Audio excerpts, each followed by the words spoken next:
as you know, we're cutting up, we're taping this and cutting the video up into topics.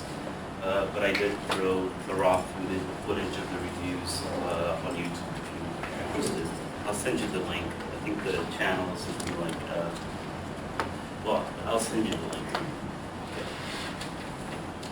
Something appropriate, like UT, Dallas, Math Lab videos. But I'll send a video.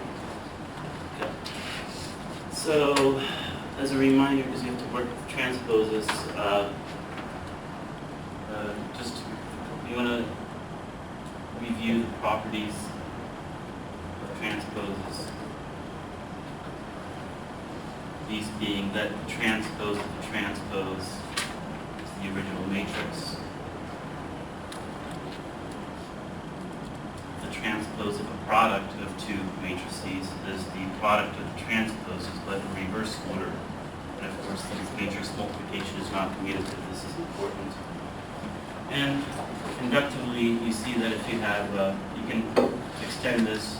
So if you have a to the power n transpose, if you think of this as a times a times a, and you only have n of these factors, and you apply this rule over and over, you just have a transpose times a transpose times a transpose n times over. So this can be written as a transpose to the power n. So you have that nice rule. And the last property that we want to look at is if you have a sum of two matrices and you want to take the transpose of that sum, you can go ahead and transpose each term individually and have the results. And of course, order doesn't matter when adding matrices, so B transpose plus A transpose is the same as A transpose plus B transpose. So I just wanted to remind you of those properties of transposes. Okay. But really, for the sake of the homework that you're doing, we want to talk about inverses. So the homework is all about inverses, their properties, methods of finding an inverse of the matrix, and then some theory using something called elementary matrices. So let's first define the inverse of a matrix. Now, this is only for square matrices.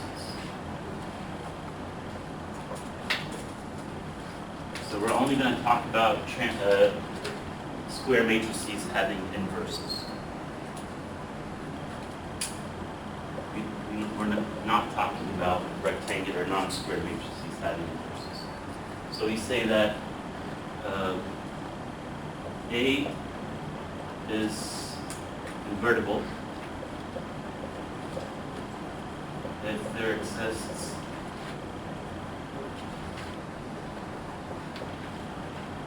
a matrix B such that the following condition holds.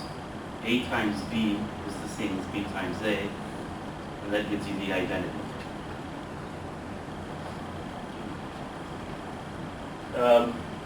This is exactly the definition we use for numbers, the inverse of a number, multiplicative inverse. So if we have a number A, we say that if there's a number B such that A times B and of course B times A is 1, then A has a reciprocal, it's invertible. It's an invertible number. And of course the inverse would have to be, and we write the inverse of a number is, if you solve for A here, it's 1 over B. Right? Can I ask you, do all numbers have are all numbers invertible? Do all numbers have a reciprocal?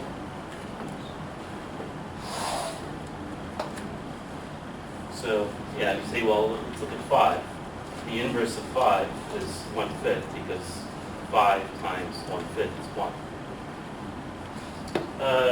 There is an exception to this. Not all numbers have a multiplicative inverse. 0. You know, what times 0 gives me 1? Absolutely nothing. 0 does not have a reciprocal. So here's that one number which doesn't have a reciprocal, it's not invertible. Well, for matrices, it's even, I would say, better, right?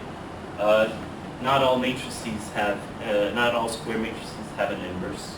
Like, for example, the zero matrix doesn't. Because 0 times what gives you the identity? Absolutely nothing, right? But there are infinitely many more of these matrices which are not invertible. So this matrix will not have an inverse, for example. So, and we can see why later. But so not all square matrices have inverses. In fact, there are infinitely many that do not. So that's the definition of invertible matrix.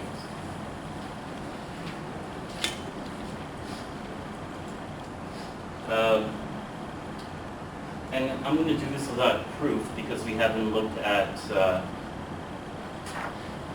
elementary matrices yet, but it's sufficient, right? So let's write that the inverse of A, if A is invertible, is exactly this matrix B. Okay.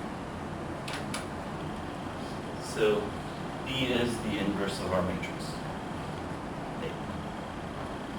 And to show that something is an inverse of the matrix, you don't have to show that A times B is the identity. Right? So if you want to show that B is the inverse of A, you think that you want to show that A times B is the identity and B times A is the identity, right? Because both conditions have, both ways, you have to get the identity. But using theory of matrices, we can show that it's sufficient to show that A times B is the identity. Right? That already proves that the inverse of A is B. Or equivalently, B times A is the identity. That by itself already will show that the inverse of A is B. So you just have to show that, A times B is the identity or B times A. You don't have to show both. Okay. So that's going to be useful.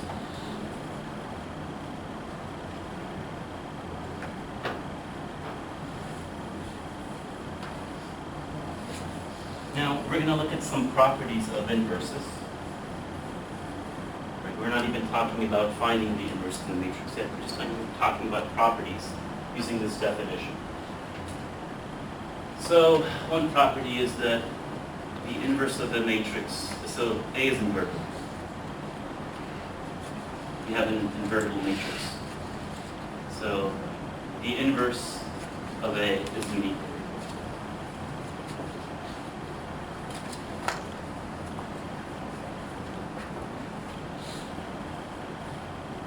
So there's only one matrix B such that A times D or B times A is the identity. So, the proof isn't hard, right? But it's interesting and it shows you, if you're studying math, it shows you how you approach a uniqueness question. How do you know the inverse is unique? Well, suppose the inverse of A is B, right? And, or rather, suppose, let's not do that. Suppose there are two matrices such that A times B is the identity, and then A times another matrix C such that A times C is the identity, and of course the other. So I'm saying there are two matrices B and C with the same property, the same relationship to A. And I'm not saying that B and C are necessarily different, nor that they're the same right now. Okay, but let me say, okay, well here's B. We know that B times the identity is still B. We know that the identity can be written as A times C, because A times C equals the identity.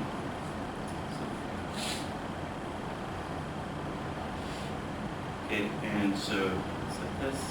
But matrix multiplication, it's associative, you can group. And what's B times A? That's the identity. So you can see. So this proves that if you have two matrices, B and C, with this property, right, then B is exactly the matrix C. It's the same matrix, so it's unique. Okay. Second property is the inverse of a matrix is the original matrix.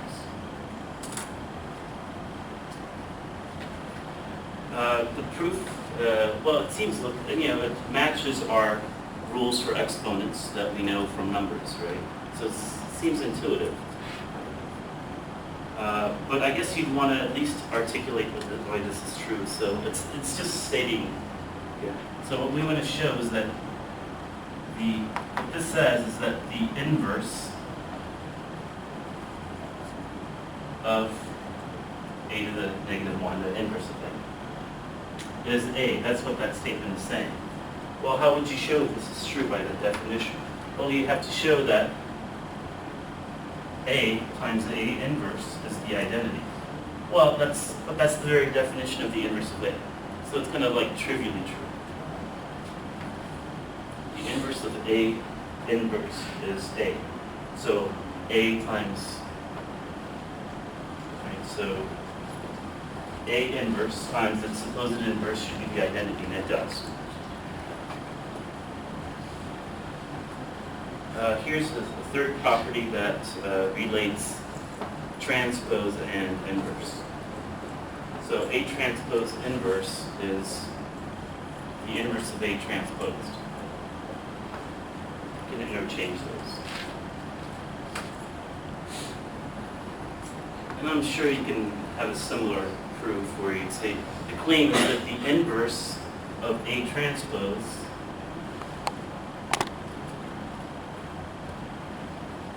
is A inverse transposed. So you should be able to multiply these and get the identity to prove that.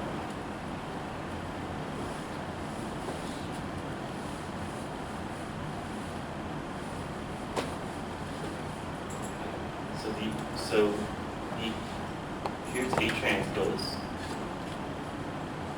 and we think the inverse of that is the inverse of A transposed. Well, then we get to use our properties of transposes, right? So this would be A inverse times A transposed. So I switched the order of the multiplication. And then A inverse times A, by definition, is the identity. And so indeed, right, the inverse of A transpose is this because it satisfies that equation. But anyway, that's enough of proofs. I just want to give you a flavor of how you can convince yourself. Okay, so now suppose k is a non-zero number, and you're interested in the inverse of a number times a matrix, where A is invertible. That's going to be, well, what's the inverse of non-zero number? Yeah, it's reciprocal. And times the A inverse. A naught.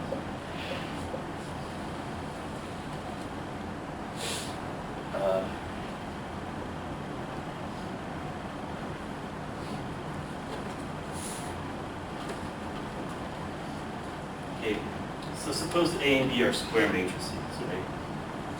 And A times B is invertible. So we can talk about the inverse of A times B. What would that be? Well, as it happens, it's very similar to this transpose property, right? Where I can find the inverse of each matrix individually, and then multiply the reverse order. And again, without proof, I mean, you should be asking yourself, well, okay, you're telling me that A times B is invertible, right? But how do I know that each matrix A and B is invertible by itself? Well, it has to be. They have to be, rather. And we can prove that later, maybe using determinants. But it's guaranteed that if you have two square matrices whose product is invertible, then each matrix itself must be invertible. So it's legitimate.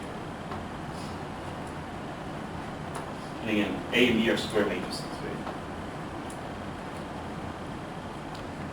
Why am I emphasizing that these are square matrices? Because it's possible that you have, A could be non-square, B could be non-square, but when you multiply them, the result is a square matrix, which is invertible.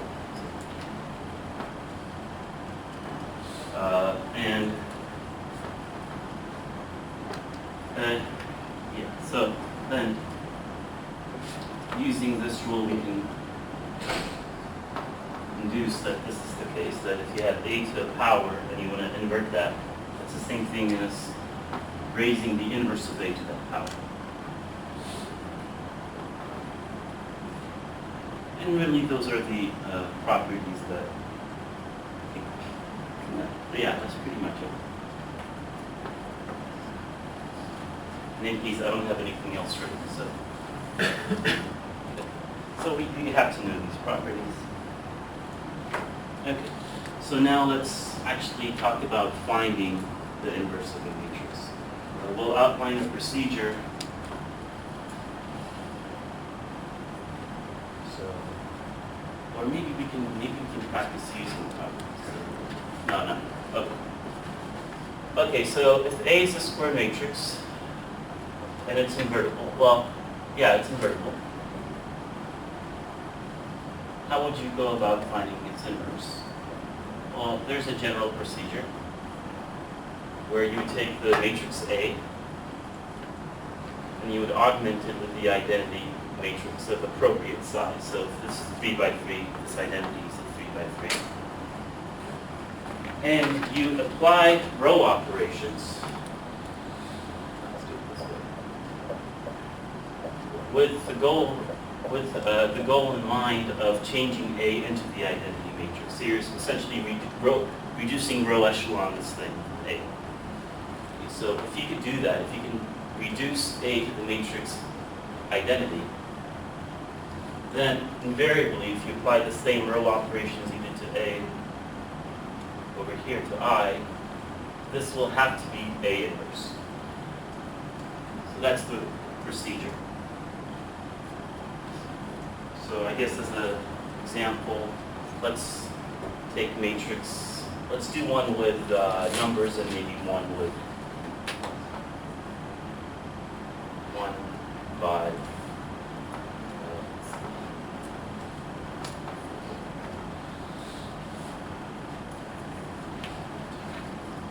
Okay, there you go. That's matrix A. If I want to find the inverse of A, it says augment A with a 2 by 2 identity and start row reducing. So this is already a 1. Nice. So we're just going to zero this out. So to row 2, we're going to add negative 3 times row 1. Of course, we're only replacing row 2.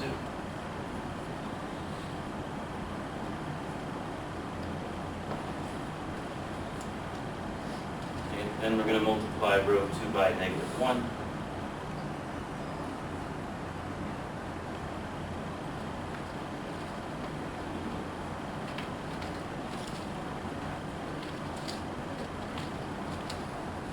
And then lastly, turn this into a 0.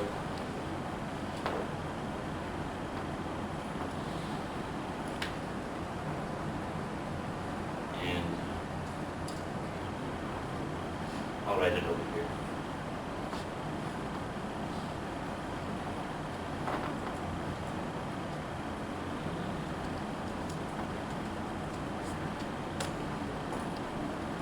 There. So now we started with A augmented with identity. We ended up with identity augmented with possibly the inverse. Well, it's guaranteed to be the inverse. And of course, you should always check if you're turning something in. So let's check whether A times the supposed inverse is indeed the identity.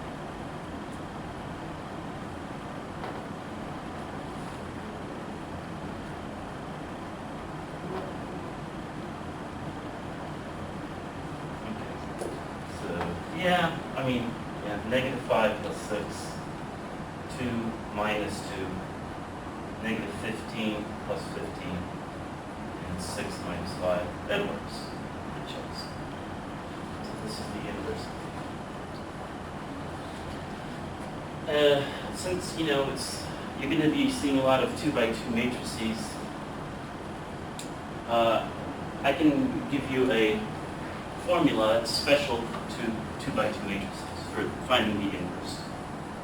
It'll cut down on this procedure. And it'll save time. You don't have to do that procedure. But you can prove that if you have a square matrix, it's 2x2,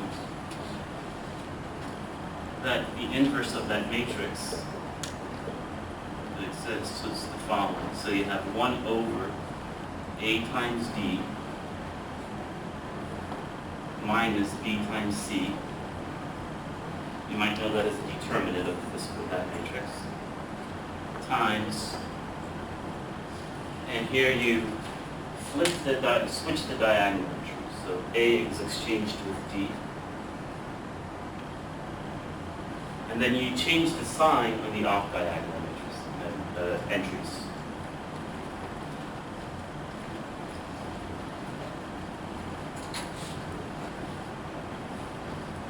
So, by the way, so how can when would such a matrix be not invertible? When would I not be able to use this formula?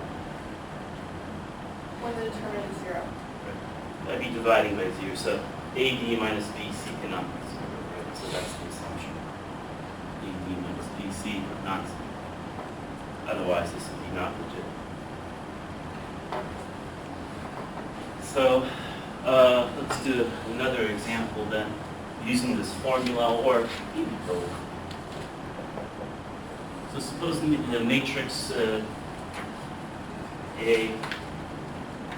let's keep it simple.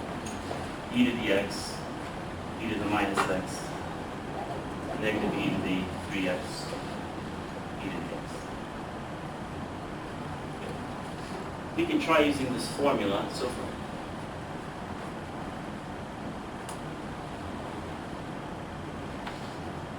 we should have 1 over the determinant of this matrix. So ex minus ex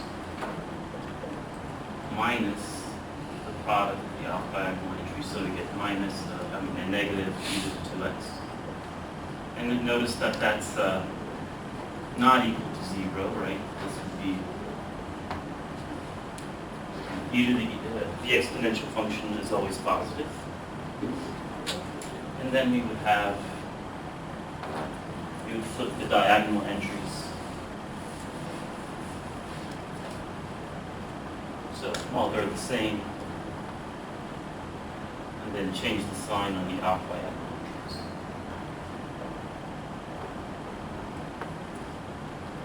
So now this is positive and this is my negative. So it's just a change of the sign of the base and not the exponent? Yes, because I know we're using a variable here, right? But it's just for this given x, these are still just numbers, they're entries. And I'm taking the negative of that entry, not that. All right.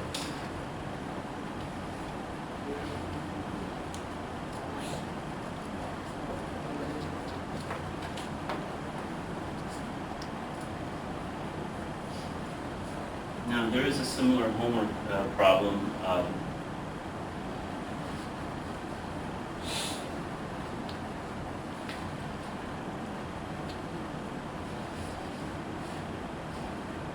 I'm multiplying through.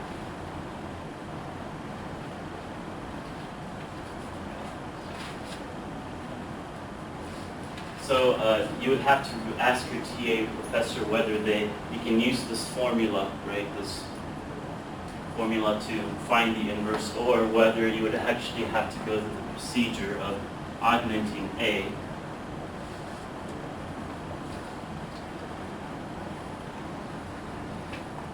with the identity and then row reduce.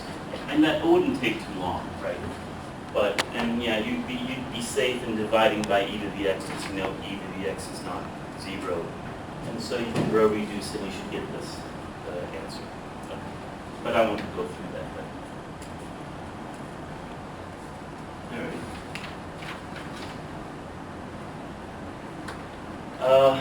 All right, so now we know how to find the inverse of a 2x2 matrix. Let's use the properties to solve the problem, properties of inverses to solve the following problem. We have, say, 1/6 of A transpose minus 3 times the identity matrix. The inverse of that is given to you.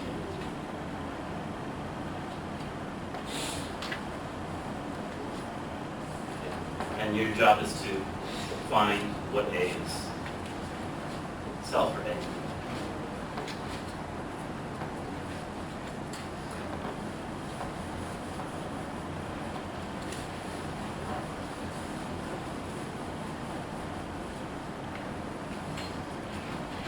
Well, first of all, I need to undo this inverse, right? So how do you undo an inverse? Invert both sides, because the inverse of an inverse is the original matrix. So I'll just take the inverse of both sides.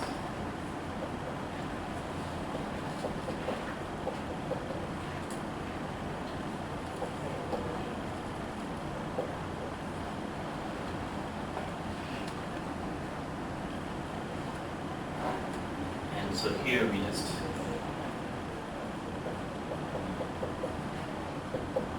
that. And over here we'll use our special formula, I suppose.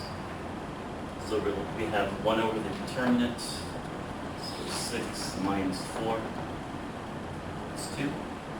Switch the diagonal entries, but change the sign on the off diagonal entries.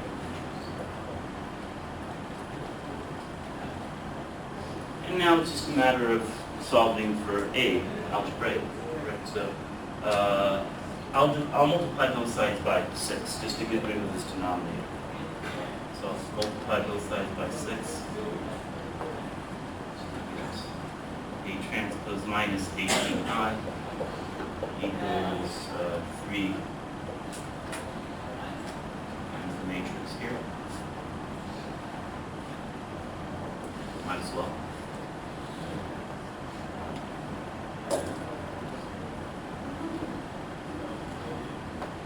So next we're going to add 18 times the identity to both sides.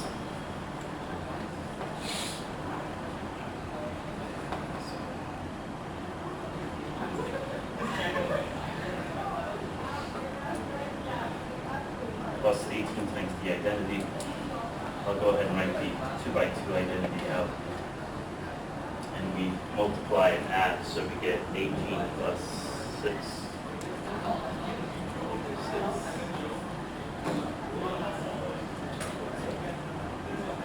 And we're done, right? I mean, we just use the property of transposes, which says transpose the transpose to get the original.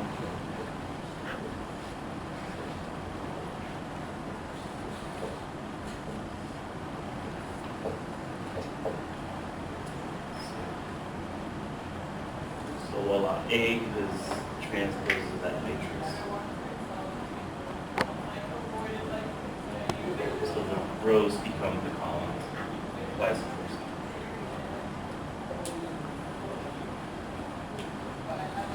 Oh, it's a symmetric matrix. It's the same thing. My bad. Right. So notice that the transpose of this matrix is equal to itself. That's called a symmetric matrix. I didn't plan on that.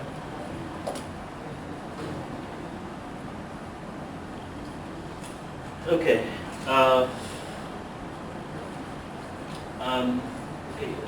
Here's another fun problem. Suppose I get something like, let's make something up. Okay, A is a square matrix, so we can talk about the powers of A, and we have something like 8 to the 4 minus 7a cubed plus 2a squared minus or plus 3a. And you're asked to compute this business, and you get something like 2 times the identity, right? Something simple. How can you compute the inverse of this matrix? Okay, well, you take advantage of the fact that there's an A in each factor, right? So that A can be factored out. Let's say to the left, it doesn't matter.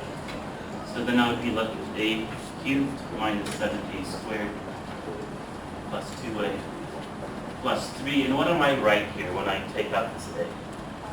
Identity, right? It's like the number 1, so A times I is still A. And then you divide both sides by 2, and there you go.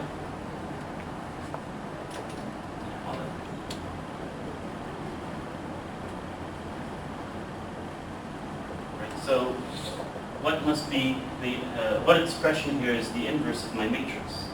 Well, A times some matrix, if I were to compute it, gives me the identity. So that's sufficient to tell me that this whole expression is the inverse of it.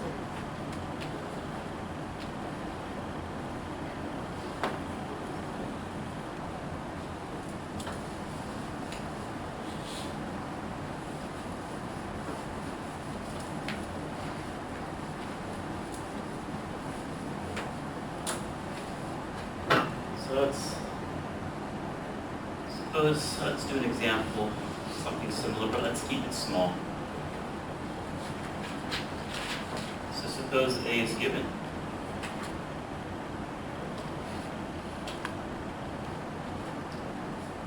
And you're asked to compute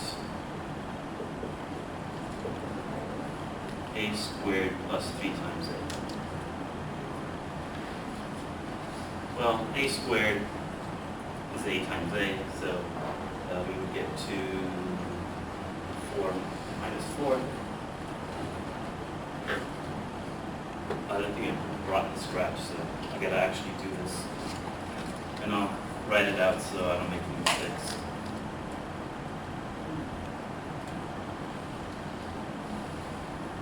A times A gives me 4 minus 8. 16 minus 40, what's 16 minus 40? Negative 2 plus 5. Negative 8 plus 25, so that's 17. Awesome.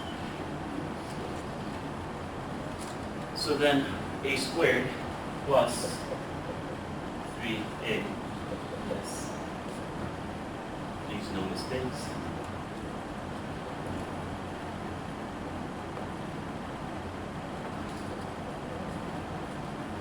Plus 3 times A, so I'll multiply the entries of the original matrix by 3. A. Awesome. Worked out. Okay. Well, we get 2, 0, 0, 2. So that's exactly 2 times the identity. So how can we use that information to find the inverse of A? Yeah. Kind of contrived, you know, like when does this happen? But A is a common factor. We can factor that out and then divide it by 2.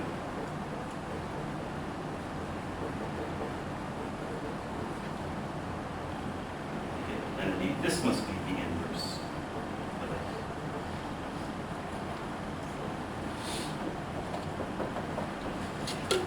1/2 times A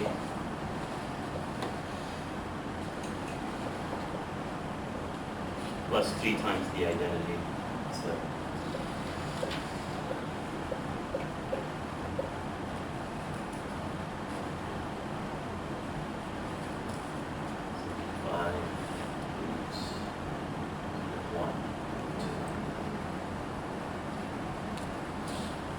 and we can double check by using our formula for this 2 by 2 matrix. So, 1 over the determinant, which is negative 10 minus and negative 8, so negative 2. Switch the diagonal entries, change the sign on the off-diagonal entries. And then it's the same thing after you bring that negative inside, multiply each entry of the matrix by a negative. So it works. Okay. That checks. Awesome.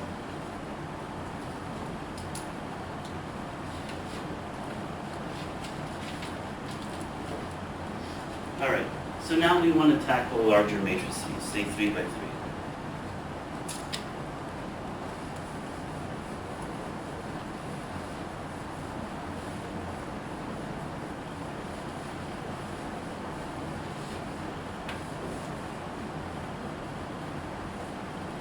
And so if I give you a matrix,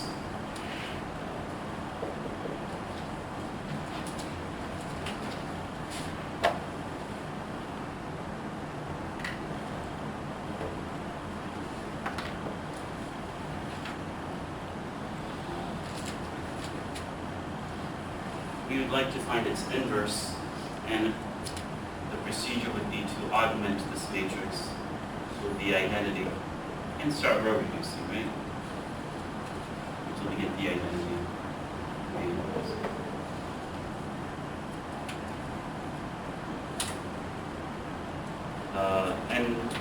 But before we do that, we'd like to know why this procedure works. So we have to talk about elementary matrices in some theory, all right? So we'll do this, but let's just see why this procedure works. Okay. There's some, there are elementary row operations. There are 3 of them.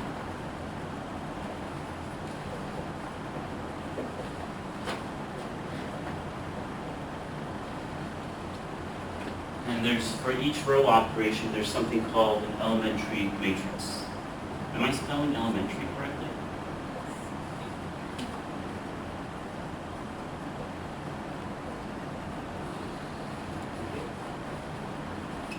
So it's defined this way. So if you have a matrix A and you apply a row operation to get a new matrix B, the claim is that's the same thing as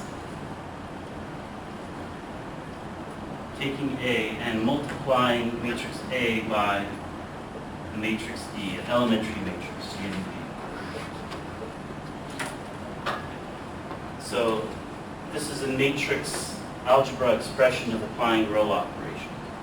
So instead of doing the row operation of the matrix to get a new matrix, it's equivalent to taking matrix A and pre-multiplying it by this elementary matrix. And so what we have to learn is what, for each type of row operation, what is the corresponding elementary matrix?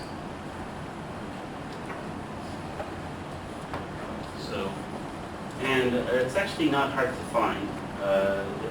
Okay, see if you can follow this. So you agree that the elementary matrix is the same as elementary matrix times identity. So identity times anything itself. So this is equivalent to saying that if I start with the identity, according to this, right, apply the row operation that corresponds to this elementary matrix.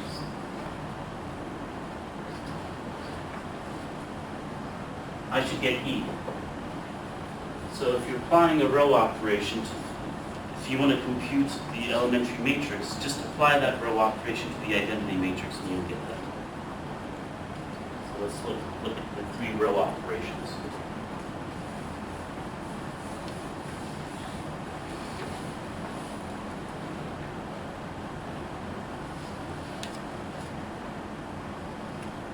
All right, so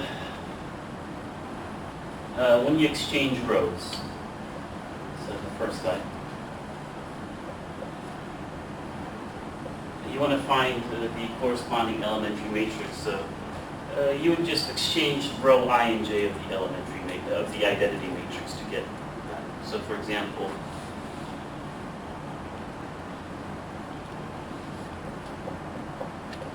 if you want to exchange row 1 and 2,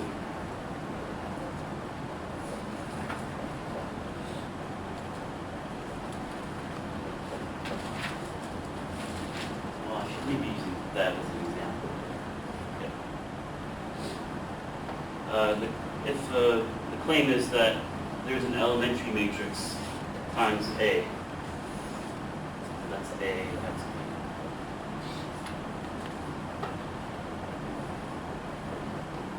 should give you this, right?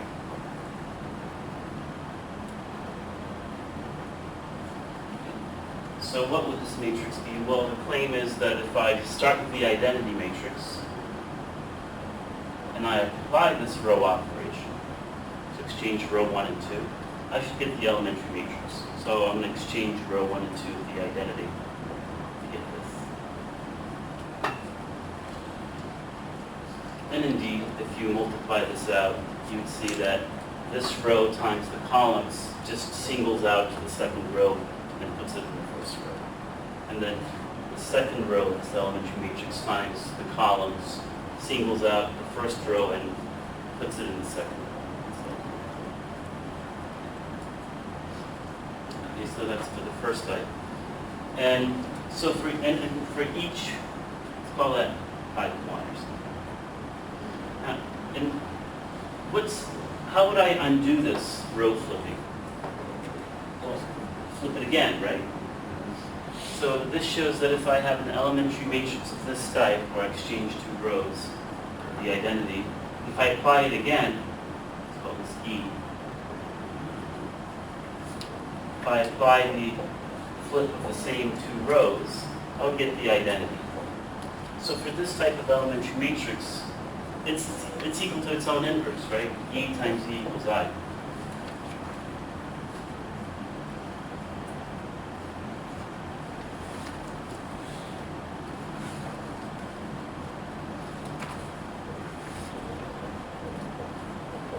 You get the identity again because this just flips these 2 rows.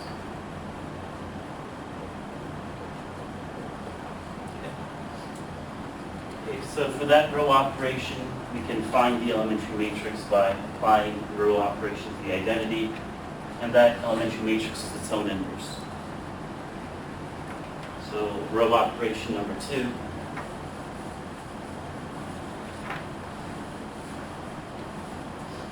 So this would be where you scale, you start with a matrix and you scale a row by a non-zero number. The elementary matrix would be what you get if you start with the identity and scale the same row by the same number.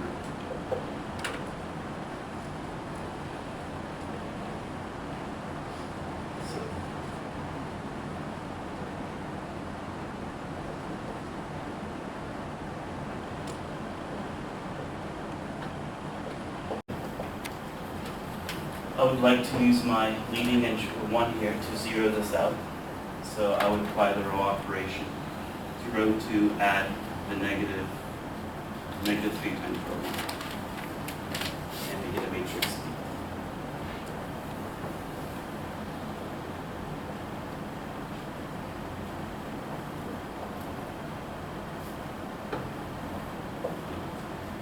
So, and of course we would continue this procedure. Multiply both sides by the inverse of E2, multiply both sides by the inverse of E1, and you get the following.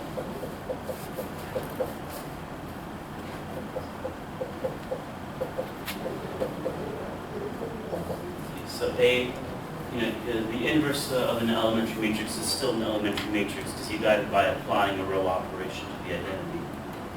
So A is now a product of elementary matrices. If you want to express A as a product of elementary matrices, you would write down the inverses of these matrices in reverse order, right? So E1 inverse, E2 inverse, and so on.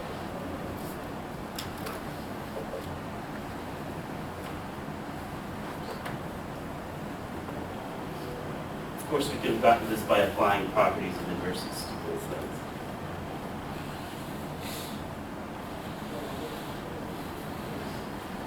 Right, if you take the inverse of both sides, A inverse inverted is A, and then the inverse of this product, you multiply the inverses together but in reverse order.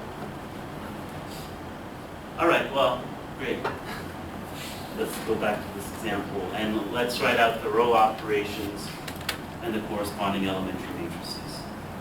We have 15 minutes. anything we can do.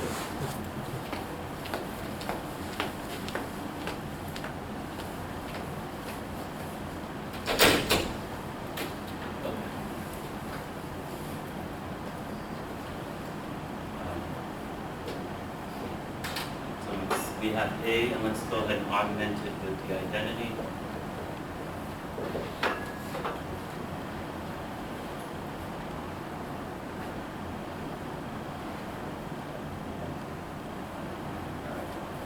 So what row operation would I want to use?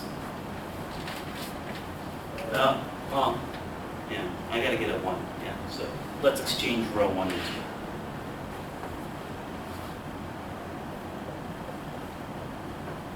Okay, and let's write down that's the first row operation, so let's write down the first elementary matrix. So take the identity, apply this row operation.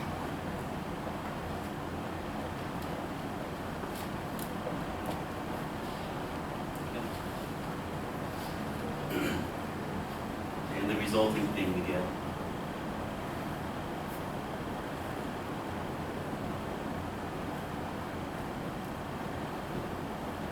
Oh, yeah.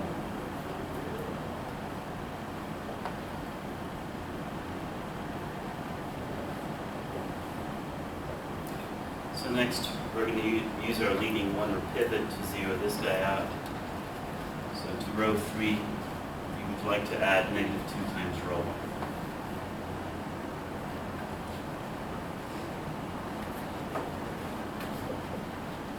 So the elementary matrix for that would be applying this row operation to the identity. So here's the identity.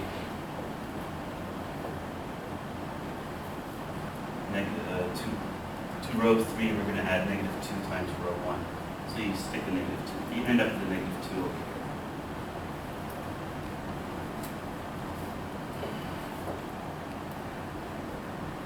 I believe I used 6 row operations, so we're third way done. Third way through.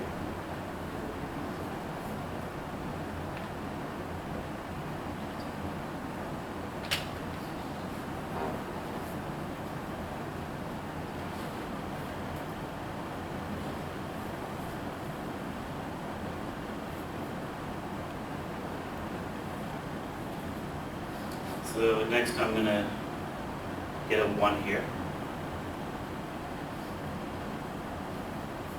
Multiply row 2 by a third.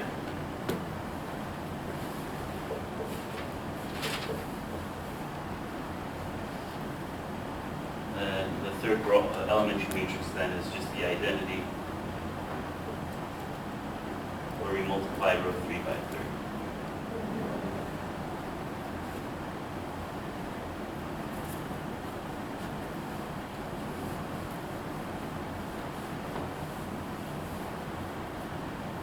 So what's the resulting thing?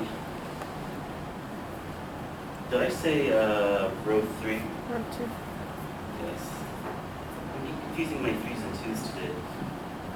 Multiplying row 2 by a third, so multiply row 2 the identity by a third.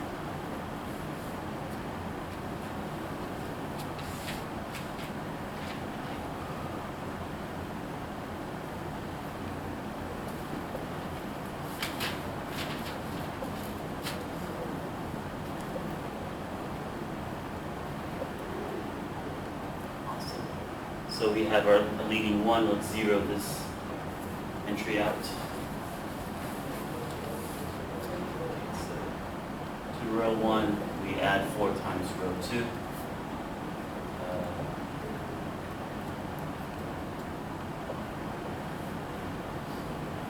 So starting with the identity, applying that row operation to the 4.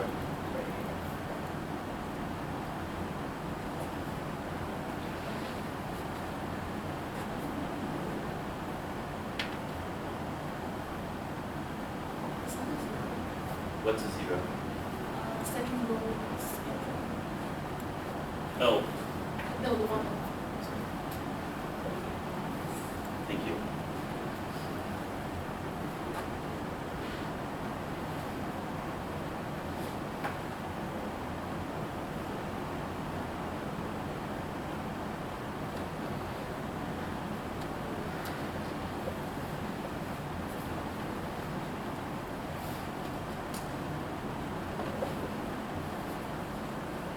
1, 2, 3. Uh-oh. I'm only going to be using 5 row operations. Switch.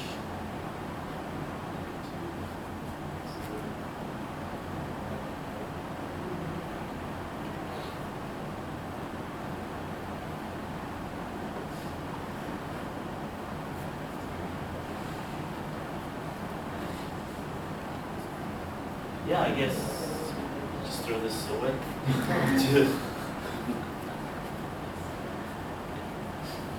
All right, so finally to row 1, we're going to add -1 times row 3.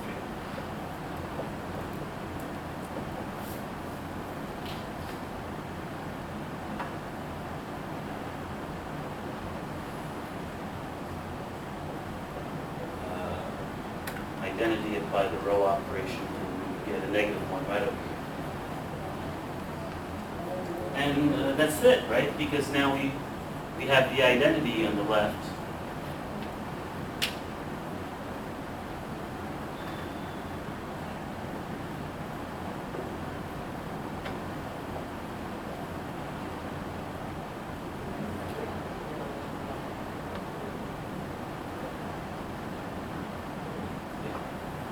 This must be the inverse of the matrix.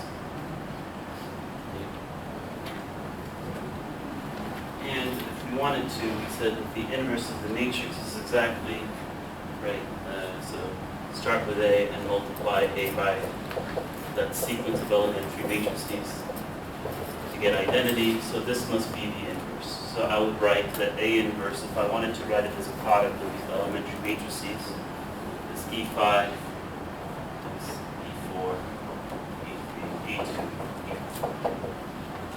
And maybe, just write that out. I guess you can multiply the check if you want. But there's a more direct way to check, right? This times A should give you identity. And if you want to write A as a product of elementary matrices, just imagine inverting both sides. Here, you would get A on the left, and here we would have to find the inverse of each elementary matrix, but reverse the order.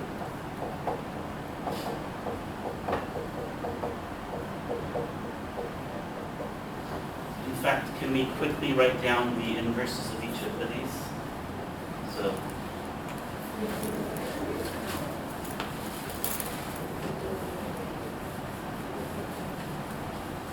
and please sign in if you haven't. Thank you. Okay. What's the inverse of the first elementary matrix? Self, right? It's just focusing from growth.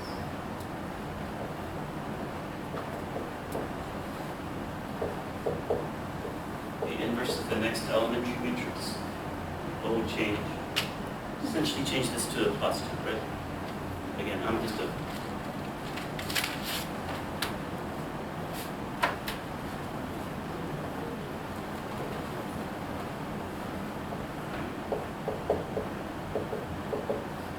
third.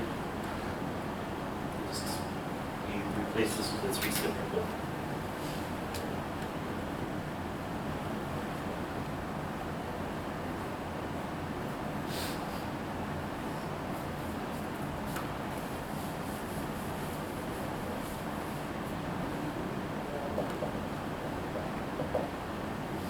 Over here, if I know that this is the row operation I used, what's the inverse of that row operation? R1 minus 4 times R2, right? That would be R1 minus 4, R2. So if I apply that row operation to the identity,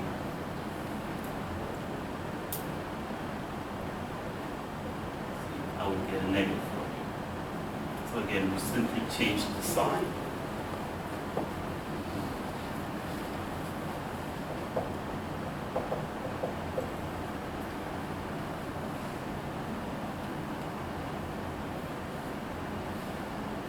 Okay, and here, this would be, the inverse of this would give me a +1. All right. And apparently if I multiply these in that order, I should get A. And this could possibly be incorrect because when I did this, I had 6 row operations. Is there anything else on your homework that's... there's a whole bunch of true and false, so I can't really go over that. Did you have any questions in previous homeworks, maybe true and false? Any questions from your lectures? Because otherwise, I'm done.